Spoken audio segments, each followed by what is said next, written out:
तेनालीराम की कहानियां। मनहूस और बड़े मनहूस। सुखदेव नाम के एक व्यक्ति को लेकर पूरे विजयनगर में यह चर्चा थी कि सुबह जो भी उसकी सूरत देख लेता है उसे पूरे दिन भोजन नसीब नहीं होता। यह बात महाराज कृष्णदेव राय के कानों तक पहुंची तो उन्होंने सोचा कि इस बात की परीक्षा लेनी चाहिए। ऐसा सोचकर उन्होंने सुखदेव को बुलाया और रात में खूब खातिरदारी करके अपने कक्ष में ही उसका बिस्तर लगवा दिया। महाराज सुबह सुबह उठे तो सबसे पहले उसे उठाकर हालचाल पूछा। फिर दैनिक कार्यों में इस प्रकार उलझ गए कि समय पर नाश्ता ही नहीं कर पाए। खैर दोपहर में महाराज के सामने खाना परोसा गया। तभी रनिवास में कोई ऐसी घटना घटी कि महाराज को उठकर जाना पड़ा। शाम तक महाराज को खाना नसीब नहीं हुआ। अब वह इस निर्णय पर पहुंचे कि वह व्यक्ति सचमुच मनहूस है और इसका जिंदा रहना ठीक नहीं है। उसी समय उन्होंने सिपाहियों को बुलाया और हुक्म जारी कर दिया कि कल शाम इस व्यक्ति को सरेआम फांसी दे दी जाए। सिपाहियों ने फौरन सुखदेव को गिरफ्तार करके कारागार में डाल दिया। सुबह होते ही यह खबर चारों ओर फैल गई। यह बात तेनालीराम के कानों में भी पड़ी और वह पलक झपकते ही सारा माजरा समझ गया। वे फौरन निर्दोष सुखदेव के पास पहुंचे। सुखदेव ने रो रो कर उन्हें सारा किस्सा सुनाया।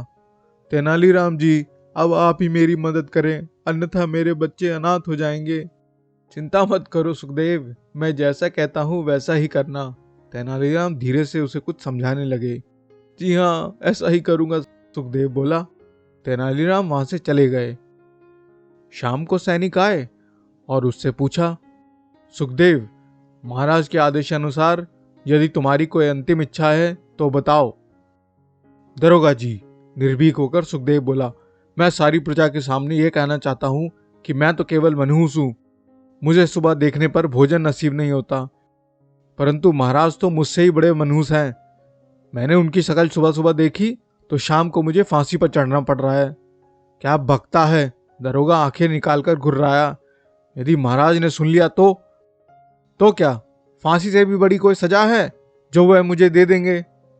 सुखदेव व्यंग से मुस्कुराते हुए बोला, जाओ, जाकर महाराज को बता दो कि यही मेरी अंतिम इच्छा है। सिपाहियों ने महाराज कृष्णदेव राय के पास पहुंचकर सुखदेव की अंतिम इच्छा बताई। सुनते ही महाराज सन्नाटे में आ गए और बोले, हम उसकी फांसी रद्द करते हैं, उसे फौरन हमारे पास लाओ। सिपाही उसे लेकर आए तो महाराज ने उसे सम्मान सहित अपने पास बिठाया। फिर बड़े ही प्यार से पूछा, यह बात बताओ कि यह बात तुम्हें कैसे सूझी? मुझ मूर्ख को ऐसी बातें कहाँ सूझ सकती थी महाराज। यह तो भला हो तेनालीराम जी का, जिन्होंने मुझे यह युक्ति सुझाई। ओ, महाराज को झटका सा लगा। फिर बोले, तेनालीराम धन्य है जिसने एक निर्दोष को फांसी से बचा लिया। फिर महाराज ने सुखदेव को ढेर सारे इनाम देकर विदा कर दिया। तो जी ऐसे हैं तेनालीराम, एक निर्दोष को फांसी से बचा लिया उन्होंने। आप लोगों को ये कहानी कैसी लगी जरूर बताइएगा और मेरा चैनल तो जरूर सब्सक्राइब कर लीजिएगा, ठीक है? तो मिलते हैं अगली वीडियो में। Thank you.